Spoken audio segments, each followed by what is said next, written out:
मुरादाबाद जनपद के बुद्धि विहार स्थित आराध्या इंफ्रा बिल्डर कार्यालय में शनिवार को एक प्रेस कॉन्फ्रेंस आयोजित की गई।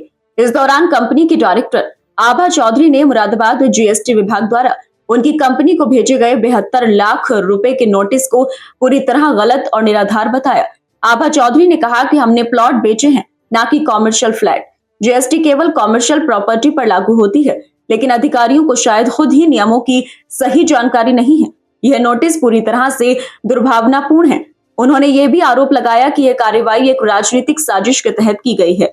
मेरे पति सचिन चौधरी कांग्रेस पार्टी के वरिष्ठ नेता हैं और इसी वजह से जानबूझकर हमें निशाना बनाया जा रहा है। यह दबाव बनाने की कोशिश है। आभा चौधरी ने आगे बताया कि उन्हें उनके वकील या सीए को इस नोटिस की जानकारी नहीं दी गई और 90 दिन के जवाब देने की समय सीमा भी चुपचाप खत्म कर दी गई। उन्होंने कहा कि इस अन्याय के खिलाफ वे उच्च न्यायालय का दरवाजा खटखटाएंगी और कानूनी लड़ाई लड़ेंगी। मेरी कंपनी प्लॉट बेचने का कार्य करती है। हम लोग प्लॉटिंग का कार्य करते हैं। अभी 3-4 दिन पहले ही जीएसटी विभाग ने मेरी कंपनी पर 72 लाख रुपए की जीएसटी का नोटिस लगा के मेरे सारे खाते सीज कर दिए हैं, जिसकी वजह से मैं बहुत परेशान हूँ। उसी बारे में मैंने ये प्रेस रखी है। क्या जीएसटी विभाग द्वारा कोई नोटिस दिए गए?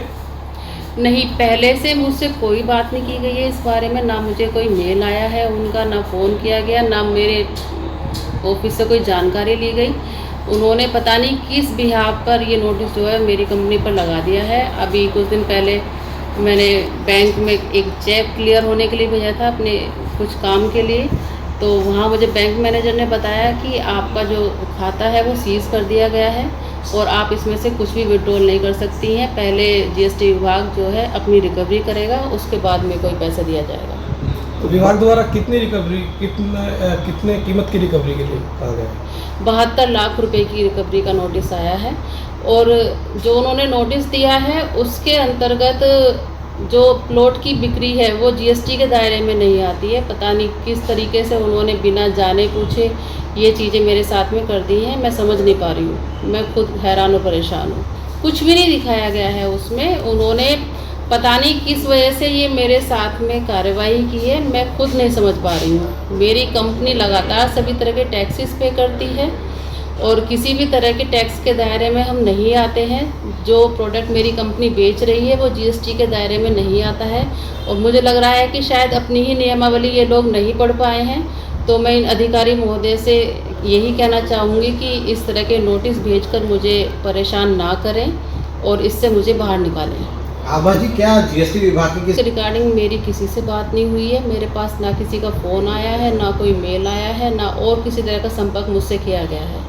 अगर कोई दिक्कत भी थी तो कोई मेरे ऑफिस से, मेरे लॉयर से बात की जा सकती थी, मेरे सीए से बात की जा सकती थी, लेकिन उनकी तरफ से ऐसा कोई भी रास्ता नहीं अपनाया गया। तो मुझे ये लग रहा है कि एक सोची समझी साजिश के तहत मेरे साथ में किया जा रहा है। यही है इसके पीछे जो, क्योंकि मेरे पति कांग्रेस की राजनीति करते हैं, हम लोग विपक्ष में हैं, तो शायद मुझे यही लगता है कि उसी द्वेष के चलते इस तरह की चीजें मेरे साथ में की जा रही हैं। वहीं कांग्रेस पार्टी के महासचिव और आभा चौधरी के पति सचिन चौधरी ने भी प्रेस को संबोधित करते हुए कहा कि मैं कांग्रेस पार्टी से जुड़ा हूं। यही वजह है कि कुछ लोग मेरी छवि को नुकसान पहुंचाने की कोशिश कर रहे हैं। ये एक सोची समझी साजिश है। जो अधिकारी ये कर रहे हैं वे न केवल मेरी छवि बल्कि मुख्यमंत्री योगी आदित्यनाथ की भी छवि धूमिल कर रहे हैं। उन्होंने दावा किया कि वे सभी प्रकार के टैक्स समय पर अदा करते हैं, फिर भी उनके ऊपर जबरन 72 लाख रुपए का जीएसटी थोप दिया गया है। उन्होंने कहा कि वे इस मामले को लेकर न्यायालय में पूरी मजबूती से लड़ेंगे। उद्देश्य ये है कि जीएसटी विभाग द्वारा हमारी पारिवारिक कंपनी है आराध्या इंफ्रा बिल्डर्स, उसके खातों को सीज कर दिया गया। उसमें 72 लाख रुपए की डिमांड निकाल के एक्स पार्टी बिना किसी नोटिस की जानकारी दिए हुए उन सभी खातों को सीज करके उसके अंदर से पैसे जो है जब्त कर लिए गए। और ये सब जो है, मैं कांग्रेस में काम करता हूँ, मुझसे छिड़के, मुझसे जेलस करके ये सब किया जा रहा है। और बहुत सारे जो अधिकारी हैं वो मुख्यमंत्री से भी नाराज़ हैं, तो वो अंदर खाने कहीं ना कहीं वो मुख्यमंत्री को भी कमज़ोर करना चाह रहे हैं। और यहाँ पे उगाही और चंदे और डोनेशन का काम जो है जीएसटी विभाग जैसे कई सारे विभागों में कई अधिकारी कर रहे हैं। मैं सबको तो नहीं बोलूँगा, ये ब्लैकमेलिंग का धंधा है और इसकी हम घोर निंदा करते हैं। तत्काल प्रभाव से अकाउंट खोल देने चाहिए, क्योंकि जो 2020 और 21 का मसला जीएसटी विभाग दिखा रहा है वो प्लॉट का सेल है। एक्चुअली प्लॉट पे जीएसटी नहीं है। जीएसटी जो कमर्शियल और फ्लैट्स पे है वो कहीं ना कहीं अधिकारी साहब के नीचे किसी चमचे ने या किसी आदमी ने जानकारी नहीं दी होगी, क्योंकि ये थोड़ा सा आजकल ब्लैकमेलिंग का धंधा चल रहा है।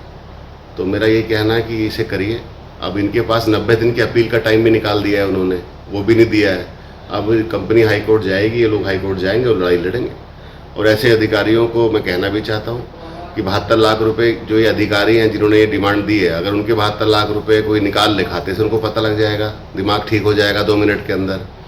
ये 60 साल तक के नौकरी में बहुत सारे लोग आजकल क्या है अगले 7000 साल तक का कमा रहे हैं, और तभी इनके साथ दिक्कतें आ रही हैं। मैं मुख्यमंत्री से भी कहना चाहता हूँ, ऐसे अधिकारियों का संज्ञान लीजिए मुख्यमंत्री जी, क्योंकि विपक्ष आपका दुश्मन नहीं है, ये आपके अधिकारी आपके दुश्मन है। पूरे शहर की इन्होंने ऐसी तैसी कर रखी है, नेताओं की नहीं सुन रहे, विधायकों की नहीं सुन रहे, शहर की बहुत डिस्टर्ब कर रखा है इन लोगों ने, धंधा बना रखा है इन्हें। ऐसे लोगों पे कार्रवाई होनी चाहिए और मैं इसकी जांच की मांग करता हूँ। अगर आराध्या इंफ्रा बिल्डर दोषी है तो इन पे जांच हो, इनको दोष दें। अगर ये दोषी नहीं है तो इसको सस्पेंड किया जाए जो अधिकारी है।